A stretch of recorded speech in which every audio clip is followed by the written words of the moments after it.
Buenas tardes con todos. Mi nombre es Denis Ítalo Valero Ugarte, soy médico neumólogo del Servicio de Neumología del Instituto Nacional de Salud del Niño, PRENIA.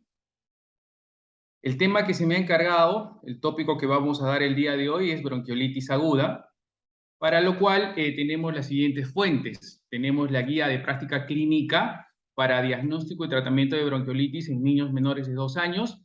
Esta guía de práctica clínica la vamos a enriquecer con la guía NICE y con un artículo de reciente publicación, es una revisión necesaria de bronquiolitis, donde se distingue las entidades virales y su tratamiento.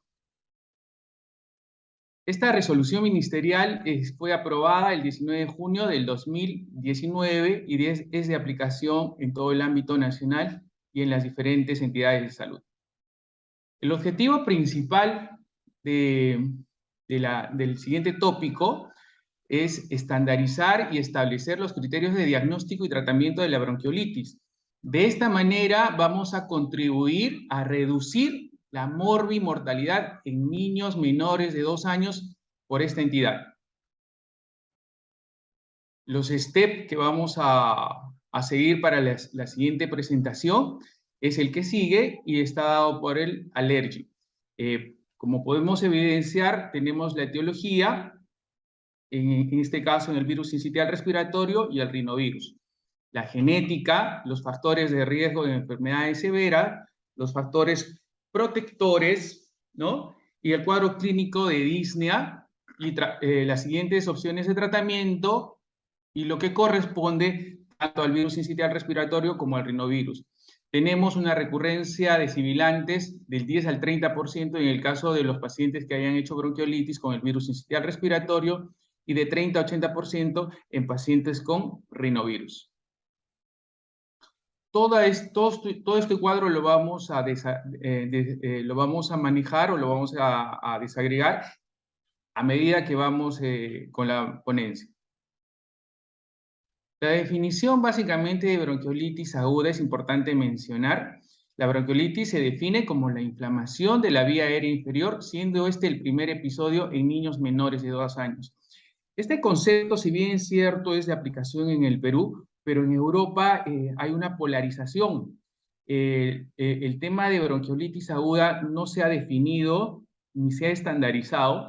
En otros países se determina en niños menores de 1 año, pero para la ponencia y para la aplicación en el ámbito nacional vamos a tomar como el corte, como el primer episodio en niños menores de 2 años.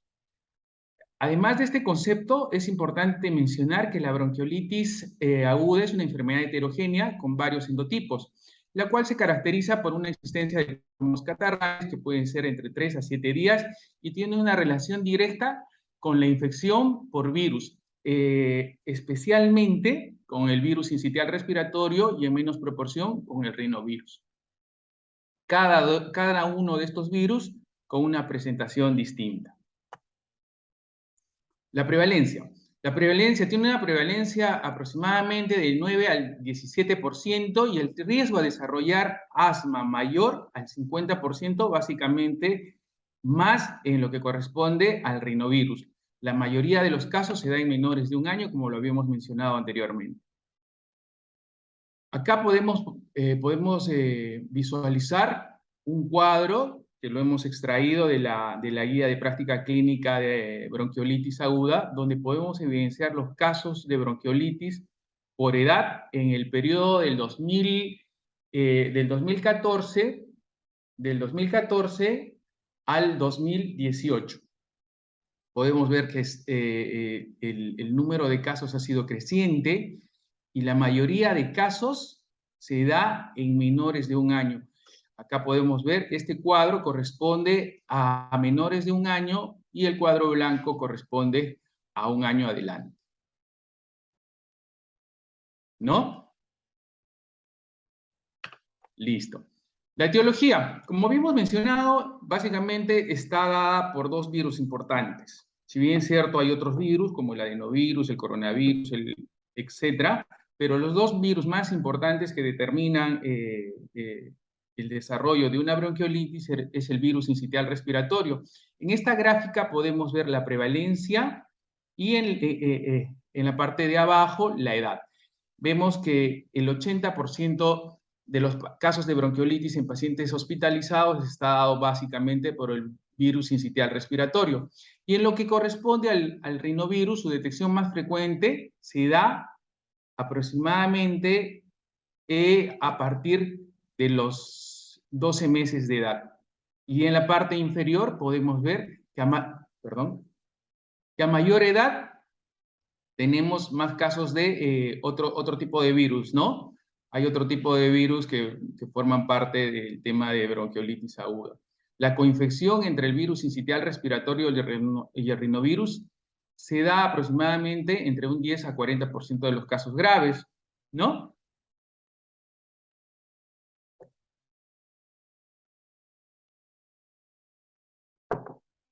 Las características fenotípicas de la bronquiolitis aguda tenemos el tipo A, el tipo B, el tipo C y el tipo D.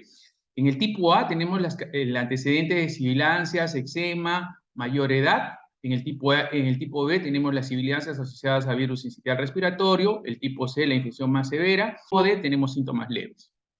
Esto es importante para determinar el tratamiento, como lo vamos a mencionar posteriormente a la presentación.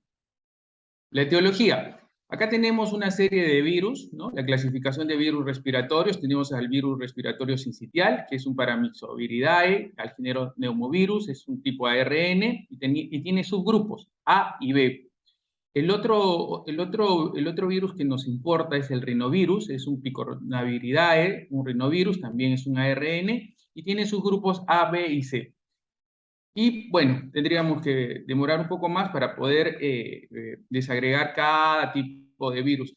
Hay otro virus que nos parece muy importante, que es el adenovirus, que es un Adenoviridae, corresponde al género Mastodenovirus, es el de tipo ADN y tiene subgrupos A y F. Este virus es importante porque es causante de lo que viene a ser la bronquiolitis obliterante, ¿no? Como habíamos mencionado, nos importa mencionar dos tipos de virus, el virus sincitial respiratorio y el rinovirus. La etiología de este virus es importante desagregar para conocerlo y ver cómo se desarrolla en el tiempo. En el caso del virus sincitial respiratorio, ya hemos mencionado, es un Paramyxoviridae, pertenece al género del neumovirus, es un ARN, tiene una envoltura lipídica, tiene dos tipos antigénicos, A, B, y tiene genotipos A y B, y los factores de riesgo para poder desarrollar el virus sincitial respiratorio son la prematuridad, la enfermedad pulmonar crónica, cardiopatía congénita, otras afecciones médicas subyacentes y la edad temprana de 1 a 6 meses. En lo que corresponde al rinovirus, es un Picornaviridae, es un género enterovirus, es un ARN monocatenario sin envoltura, tiene subgrupos distintos, A, B y C. Esto es importante porque va a depender mucho la gravedad en lo que corresponde a la bronquiolitis aguda al subgrupo en el cual se nos presenta. Los genotipos son el A83, el B32 y el C55. Los factores de riesgo para desarrollar un rinovirus: tenemos las respuestas inmunitarias polarizadas de T-helper-2, exposición a alergenos, la barrera epitelial deteriorada, la respuesta de interferón deficientes, función pulmonar disminuida. Esos son los factores de riesgo que corresponden al rinovirus. La infección por el virus sincitial respiratorio básicamente se da por la proteína F. Esta proteína F tiene receptores TLR, ¿no? Y estas se unen a las células epiteliales, con lo que el virus gana una replicación. Los receptores celulares como los glicosaminoglucanos, la lecitina tipo C y los receptores inmunitarios TLR4, una vez que estos ingresan, se unen a los receptores tipo TOL2 y 4 y ello hace que se active el factor nuclear. Es importante mencionar que tenemos acá tanto para mayores de 6 meses como para menores de 6 meses. Como podemos evidenciar en el cursor, Esta es la proteína F, el virus sincitial respiratorio, los receptores tipo TOL, acá tenemos el 4, el 2 y el 6, y la respuesta a la cascada inflamatoria la podemos evidenciar acá, ¿no es cierto? Tenemos los neutrófilos, los macrófagos, etc. En lo que corresponde a la infección por rinovirus, el rinovirus actúa en las células epiteliales de las vías respiratorias. El rinovirus tipo A causa una infección del tracto respiratorio inferior y el rinovirus tipo C, esto es importante mencionar, en particular está relacionado con sibilancias graves en niños infectados. Sibilancias graves en niños infectados. Es importante tener en cuenta que la caderina se ha identificado recientemente como un receptor único para el rinovirus tipo C que actúa en la superficie epitelial asociándose a mayor riesgo de asma infantil. Vamos a volver a mencionar el CDHR3 es la caderina. Esta caderina es una proteína que forma parte del epitelio respiratorio receptor del rinovirus tipo C, responsable de la exacerbación de asma. La genética. Hay dos factores importantes en recientes estudios han determinado que la caderina, este gen se descubrió por primera vez como un gen de susceptibilidad al asma en la primera infancia. Los estudios experimentales dicen que la caderina también funciona como un receptor del rinovirus tipo C, subgrupo tipo C, por lo tanto explicaría la heterogeneidad a la bronquiolitis. Y el cromosoma 17q21 está asociado fuertemente a lo que corresponde a las sibilancias tempranas durante los primeros años de vida, en este caso el primer año de vida, por lo tanto el desarrollo de asma posterior se creería que está relacionado con una infección por el rinovirus.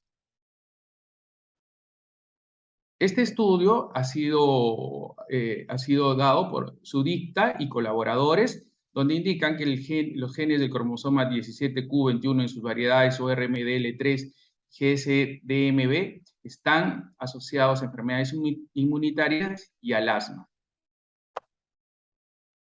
La microbioma. La microbioma son comunidades complejas de gérmenes que habitan en todas las partes del cuerpo humano con el potencial de estimular el sistema inmunitario en desarrollo y actuar como modificador de enfermedades.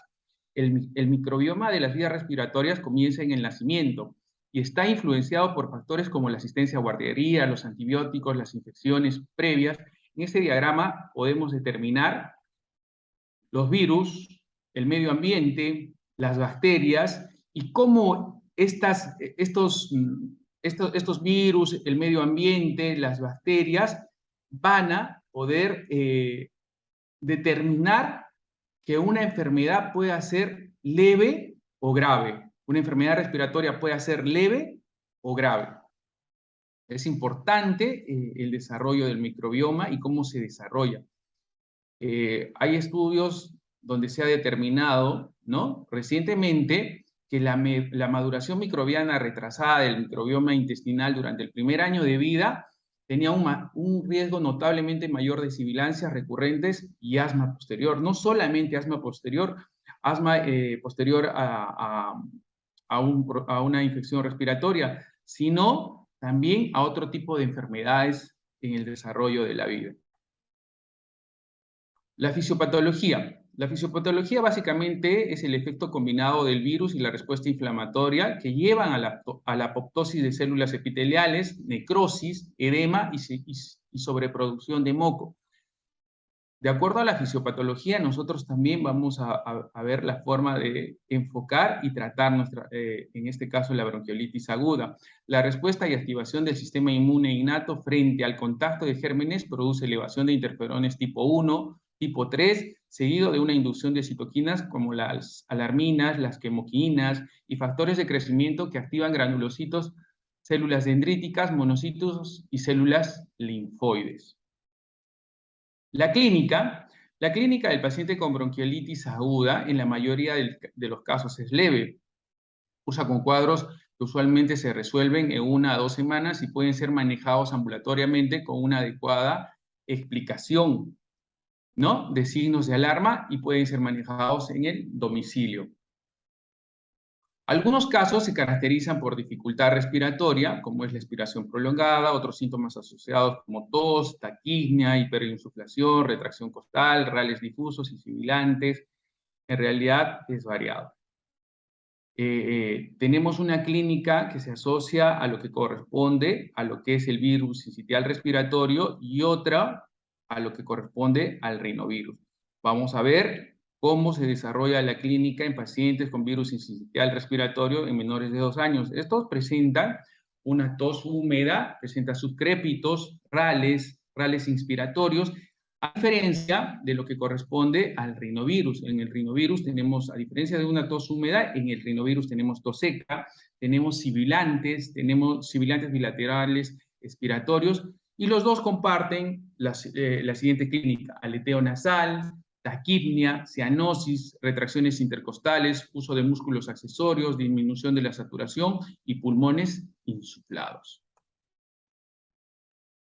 La escala de severidad de la bronquiolitis aguda, más conocido como ESMA, está dado por un puntaje de 0, 1, 2, 3, 4, y tiene las siguientes variantes: sibilancias, crepitantes, esfuerzo, relación, inspiración, expiración, frecuencia respiratoria para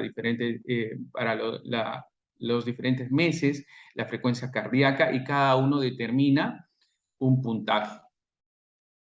Esta escala de severidad de la bronquiolitis aguda está validada, ha sido validada por J.M. Ramos Fernández y colaboradores, y el cual quienes concluyen que esta escala de severidad de la bronquiolitis aguda es fiable, ¿no? Permite plantear como una medida suficiente para determinar la gravedad de la bronquiolitis aguda en el lactante, ¿no? Además, se compone de una puntuación sumatoria de los parámetros mostrados en el gráfico.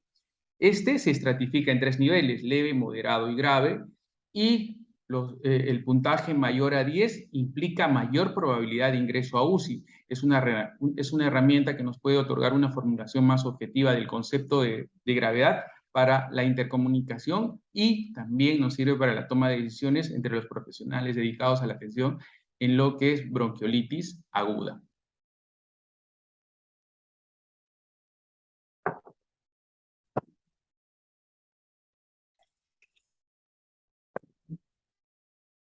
Las complicaciones que se pueden dar en los pacientes con bronquiolitis aguda pueden ser apnea, neumonía, atelectasia, neumotórax, insuficiencia respiratoria, infecciones asociadas, deshidratación, ¿no?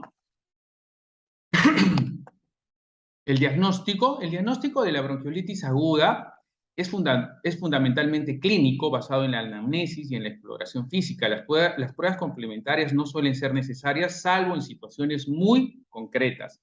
Así que el diagnóstico de bronquiolitis aguda es importante: una anamnesis, una realización de una historia clínica bien detallada, haciendo énfasis en lo que corresponde a la historia clínica del paciente, los factores, los antecedentes familiares, ¿no? Eso es importante.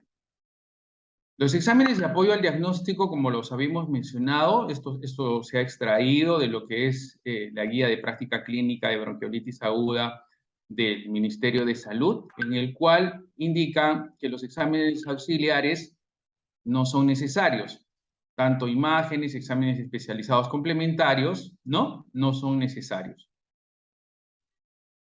Acá podemos sacar un extracto de la guía colombiana, de la guía de la Asociación Colombiana de Neumología y Pediatría, de la guía NICE del 2015 y la guía australiana. Tenemos la oximetría. ¿Qué dice la guía colombiana de la oximetría? Que no es necesario. ¿Qué dice la Asociación Colombiana de Neumología Pediátrica? Que no es necesario. La guía NICE del 2015 también indica que no es necesario. La radiografía de tórax, todos en consenso determinan que la radiografía de tórax en los casos de bronquiolitis aguda no son necesarios. El aislamiento viral solo se da a necesidad.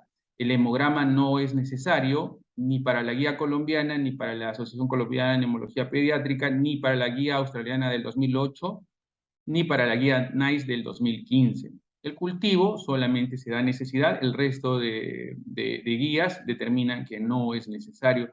Y en el Perú también, como podemos evidenciar, los exámenes especializados complementarios, las pruebas para la identificación de la etiología viral actualmente se realizan en el marco de la vigilancia epidemiológica, no siendo indispensable para el diagnóstico y manejo de la bronquiolitis.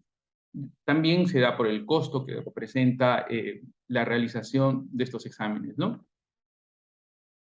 El diagnóstico diferencial. El tema de la entidad de bronquiolitis aguda, si bien es cierto, es una entidad de difícil diagnóstico, y cuando tenemos un paciente tenemos que pensar también en diagnósticos diferenciales como es el asma, otras causas de neumonía, un cuerpo extraño en la vía aérea, fibrosis quística, enfermedad cardíaca, reflujo gastroesofágico, enfisema lobar, tos febril. Es importante realizar un diagnóstico diferencial para poder enfocar mejor nuestro tratamiento. Como lo habíamos mencionado, el tratamiento, la mayoría de ensayos clínicos que evalúan distintos tratamientos no han demostrado cambiar ni mejorar el curso clínico de esta enfermedad. Por ello, es importante recalcar que el soporte de oxígeno y la hidratación adecuada sigue siendo la piedra angular del cuidado respiratorio de lactantes con bronquiolitis aguda. Todos en consenso determinan que el soporte de oxígeno y la hidratación adecuada sigue siendo la piedra angular del cuidado respiratorio de lactantes con bronquiolitis aguda. Las cánulas de alto flujo, las cánulas nasales de alto flujo, representan una esperanza para los casos más graves, ¿no? Cabe indicar que el tratamiento debe ser personalizado, basado en factores predisponentes de huésped y su inmunopatología. Acá podemos ver qué es lo más frecuente. Tenemos pacientes con bronquiolitis aguda de manejo ambulatorio o en su comunidad. Un paciente estable con una frecuencia respiratoria y saturación de oxígeno con un score clínico previo. Se le tiene que hacer un lavado, un aspirado nasal si es necesario, una anamnesis y valoración de los factores de riesgo para derivar a urgencias. Si la bronquiolitis es leve, no prueba terapéutica, se va de alta. No requiere una prueba terapéutica con diferentes medicamentos que se podrían dar en otros casos. En este caso, si es un paciente estable, con las medidas de un lavado nasal, una hidratación, enseñar a los padres sobre el manejo ambulatorio, el paciente con una bronquiolitis leve, de acuerdo al ESBA, se podría ir de alta. ¿Qué medidas generales se deben tomar en los pacientes con una bronquiolitis leve? Lavados nasales con solución salina fisiológica, aspirado nasal sin signos de obstrucción, posición semi-incorporada, fraccionamiento de las tomas que corresponde a la alimentación, evitar el humo de tabaco. La exposición es muy importante, temperaturas ambiente de 20 grados, vigilar signos de alarma, ¿no? Entonces, con estas medidas generales, se le educa a los padres y con eso se podría ir de alta un paciente con una bronquiolitis leve. El manejo farmacológico de rutina, podemos evidenciar acá, tenemos la guía NICE del 2021, el UpToDate 2021 y la Asociación Americana de Pediatría. ¿Qué nos dice sobre el manejo de los diferentes medicamentos que muchas veces nosotros podemos utilizar en la emergencia de los hospitales? El uso de salbutamol en los pacientes con bronquiolitis aguda, tajantemente la guía de la Asociación Americana de Pediatría del 2014 indica que no está indicado. La guía NICE tampoco y el UpToDate tampoco, lo descarta. El uso de adrenalina nebulizada en consenso de la Asociación Americana de Pediatría, la guía NICE y el UpToDate indican que no es necesario. El bromuro de hiperatropio con mayor razón. Los corticoides orales inhalados tampoco son de utilidad en la bronquiolitis aguda. El suero salino hipertónico no en urgencias, sí en ingresados. Esto es importante mencionar. El suero salino hipertónico al 3% puede ser utilizado en pacientes que estén ingresados en el hospital. La guía NICE lo descarta y el UpToDate no rutinario en ingresado. O sea, deja una puerta abierta. El Montelukast, la guía de la Asociación Americana de Pediatría lo descarta, la guía NICE también lo descarta y el UpToDate también. El uso de antibióticos no es necesario para ninguna de las tres guías, los antivirales tampoco. Pero definitivamente es un tema, en realidad, que hay mucho pan por rebanar, ¿no? Hay mucho pan por rebanar en el tema del uso de medicamentos, porque en realidad si nos basamos en estas guías, definitivamente estamos atados, ¿no? Atados y sin poder hacer nada más que una hidratación y oxigenoterapia al paciente. Habíamos hablado de que la bronquiolitis tiene pues diferentes endotipos y para cada endotipo debemos manejar un tratamiento personalizado, ¿no? No todos los pacientes se manejan de la misma manera, ¿no? Entonces, en ese sentido, vamos a dar algunas recomendaciones para el tratamiento dirigido a cada paciente, ¿no? Las recomendaciones terapéuticas del PREDIS 2014, la Asociación Americana de Pediatría de 2014 y la guía NICE del 2021. ¿Qué nos dicen? Hemos hecho una síntesis. Evitar la administración de broncodilatadores de forma rutinaria en lactantes con bronquiolitis. Dice, evitar la administración de broncodilatadores de forma rutinaria, pero no nos dice tajantemente que no se debe utilizar. ¿Qué recomendaciones terapéuticas tenemos? Existen lo que se llaman las pruebas terapéuticas. Pruebas terapéuticas. Cuando hablamos de una prueba terapéutica, hacemos una prueba y si el paciente responde bien, podemos continuar con esa prueba terapéutica. Si el paciente no responde a esa prueba terapéutica, se suspende y continuamos con otras medidas. En el caso del salbutamol, los lactantes mayores a 6 meses con bronquiolitis, atopía o asma, dudoso del primer episodio previo, podemos usarlo con una mejoría modesta, transitoria de la clínica, una proporción de niños con bronquiolitis tienen sibilancias inducidas por virus en un primer episodio de asma, pudiendo beneficiarse del uso de broncodilatadores. Si bien es cierto, no se utiliza de forma rutinaria, pero podríamos utilizarlo como una prueba terapéutica y ver la respuesta del uso de inhaladores como el salbutamol y de acuerdo a eso suspender o continuar con el tratamiento. Los ensayos clínicos realizados excluyen a niños con enfermedad grave o fallo respiratorio. Esa es una recomendación. Tenemos acá otra. El uso racional de broncodilatadores en niños mayores de 6 meses, infección por rinovirus, infección por virus sincitial respiratoria fuera de época estacional, antecedentes de sibilancias, dermatitis atópica, microbioma, Haemophilus influenza, nos refuerzan el uso de una prueba terapéutica, en este caso con salbutamol.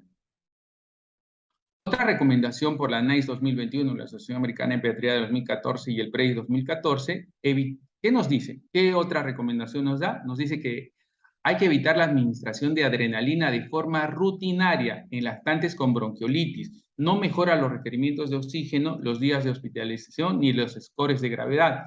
La prueba terapéutica con adrenalina tiene algunas indicaciones en urgencias si la bronquiolitis aguda es moderada o grave. La posología la podemos evidenciar acá, eso está de más decir. La epinefrina versus placebo disminuye las tasas de ingreso. Las primeras 24 horas, la epinefrina no benefició a largo plazo. Los ingresos hospitalarios no disminuyeron al 7º día tras la visita a urgencias. No hay una evidencia para el uso de epinefrina en pacientes hospitalizados, sí en ambulatorios. ¿Correcto? Otra recomendación que tenemos de la NICE 2021, la Asociación Americana de Pediatría del 2014 y el PREDIS 2014 es evitar la administración de suero salino hipertónico de forma rutinaria en lactantes con bronquiolitis. Este tema es bastante importante desarrollarlo, ¿no? Porque si hablamos de la fisiopatología de la bronquiolitis aguda, hablamos de tapones mucosos, ¿no? Hablamos de tapones mucosos y se ha visto que la solución salina hipertónica, si bien es cierto, puede desencadenarnos un broncoespasmo, pero también estos tapones mucosos se pueden disolver con la administración de solución salina hipertónica nebulizada. La solución salina hipertónica al 3% aumenta el volumen de la superficie líquida y la frecuencia del aclaramiento mucociliar, eso es importante. Frecuentes nebulizaciones con solución salina hipertónica han disminuido el tiempo de estancia hospitalaria hasta aproximadamente en 3 días en el 34% de pacientes. Características basales de los pacientes comparables entre sí. Entonces, hay que tomarlo con pinzas, ¿no? El determinar que hay algunos medicamentos que definitivamente están proscritos yo considero, de acuerdo a las revisiones y a la evidencia que se ha visto, que debemos manejar a los pacientes de una manera individualizada, ¿no? De una manera individualizada, y el uso de pruebas terapéuticas eh, juega un papel preponderante e importante en el manejo y el desarrollo y el evitar complicaciones en nuestros pacientes.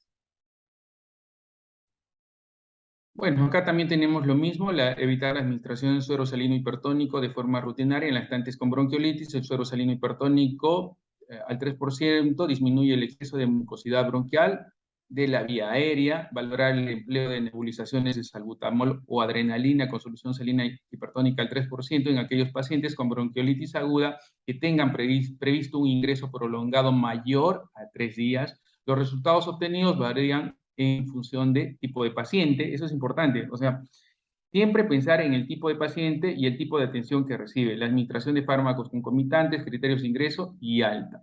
Bueno, acá tenemos cómo podemos preparar la solución salina al 3%, la solución salina hipertónica al 3%, ¿no? Y a medida de resumen, a medida de resumen podemos determinar que el desarrollo de los pacientes con bronquiolitis aguda básicamente se da por por la suma de los siguientes factores. Una infección por virus, podemos ver el rinovirus tipo A y C, el virus sincitial respiratorio, la enfermedad respiratoria severa, las preexistencias de enfermedades respiratorias graves, la genética del paciente, la historia familiar de asma o atopía en el paciente, la microbioma del paciente, la dieta, en este caso la dieta de los padres, ¿no? Si se ha sido administrado, si ha habido una administración de vitamina D, el tratamiento, ¿no? El tratamiento es importante. Y el medio ambiente. La exposición al medio ambiente es importante, la exposición a alergenos, a polución, a tabaco, etc. Estos factores van a determinar de sobremanera cómo se va a desarrollar y qué grado de complicación puede tener un paciente que desarrolle una bronquiolitis aguda o que se infecte por algún tipo de virus y pueda desencadenar cuadros severos de bronquiolitis aguda. Las conclusiones de la ponencia básicamente está en que es una entidad a nivel nacional, se pone el corte de 2 años, como lo había mencionado, hay una polarización inclusive para determinar si es de 2 años o 1 año. En Europa hay muchas corrientes que determinan que la bronquiolitis solamente es en menores de 1 año. Sin embargo, para la aplicación nacional, para el Perú, es una entidad en menores de 1 año. Y ojo, es el primer episodio en niños menores de 2 años, ¿correcto? Es el primer episodio en menores de 2 años. El diagnóstico es meramente clínico, es importante mencionar que el diagnóstico es clínico, haciendo énfasis en una buena historia clínica, viendo los antecedentes familiares. Los exámenes de apoyo sirven solamente para determinar complicaciones. No es de uso rutinario el uso de solicitar radiografía de tórax, hemogramas, PCR, paneles virales, etc. Solamente en algunos casos para determinar complicaciones. Las complicaciones están dadas por comorbilidades. Es importante mencionar que los pacientes con bronquiolitis agudas con comorbilidades, muchos de ellos tienen persistencias y que estos determinarán las complicaciones de esta entidad. El tratamiento está individualizado, como lo habíamos mencionado, hay algunas guías que de alguna u otra manera nos someten a que tenemos 2 corrientes, sí, no. Yo considero que cada paciente debe recibir un tratamiento individualizado y se ha visto también que la solución salina hipertónica no es mejor que la solución salina, ¿no? Entonces, esto en realidad deberíamos estudiarlo mejor y determinar el uso en cada paciente, ¿no? Y también se ha visto que hay una asociación fuerte con virus, ¿no? Y los 2 virus más importantes en lo que corresponde a la bronquiolitis aguda es el virus sincitial respiratorio de lejos y el rinovirus, ¿no? Estos son los dos virus más importantes que que tienen una fuerte asociación con lo que viene a ser la bronquiolitis aguda. Bueno, ese es el fin, el final. Espero que la presentación les haya servido y cualquier cosa estamos a la orden.